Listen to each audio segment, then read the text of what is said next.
বাস্তুশাস্ত্র অনুযায়ী বাড়িতে ইতিবাচক শক্তি তৈরি হলে তা সুখ ও সমৃদ্ধি নিয়ে আসে, ফলে গৃহের পরিবেশ ভালো থাকে।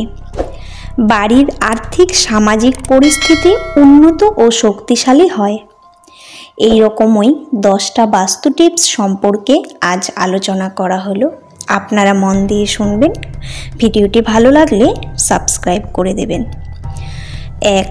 পরিবারে শান্তি বজায় রাখতে সপ্তাহে অন্তত একদিন নুন মেশানো জল গোটা বাড়িতে ছিটিয়ে দিতে পারেন, তবে ভুলেও এটি বৃহস্পতিবার করবেন না।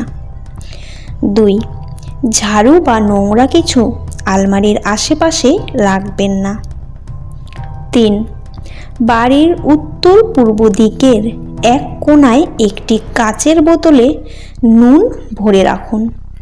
এতে অর্থনৈতিক সমস্যার সমাধান হয় এবং একাধিক আর্থিক দিক উন্মুক্ত হয়। 4.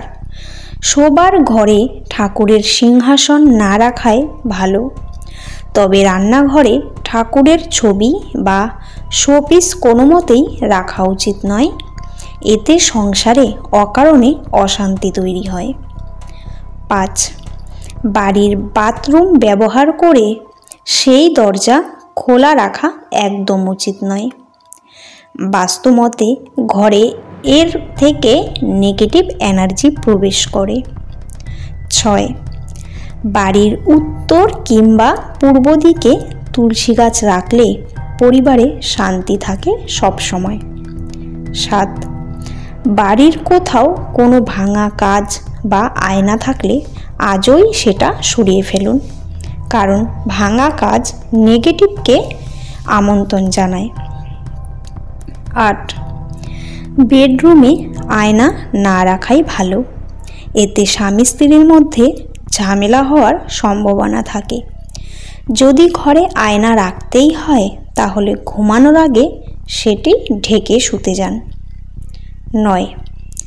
বাথরুম কিংবা রান্নাঘর থেকে জল পড়া খুবই অশুভ, এতে অনেক অর্থ ব্যয় হয়ে যায়। 10. অনেকে কাঁটা জাতীয় গাছ ঘরে রাখতে ভালোবাসেন, তবে বাস্তুমতে কাঁটা জাতীয় গাছ বাড়ির ভিতরে থাকলে পরিবারে রোগ ব্যাধি লেগেই থাকে। বন্ধুরা, ভিডিওটি কেমন লাগলো তা অবশ্যই কমেন্টে জানাবেন। বন্ধুরা, আজকের ভিডিওটি আমি এখানেই শেষ করছি। পরবর্তী একটি নতুন ভিডিও নিয়ে আবার আসব।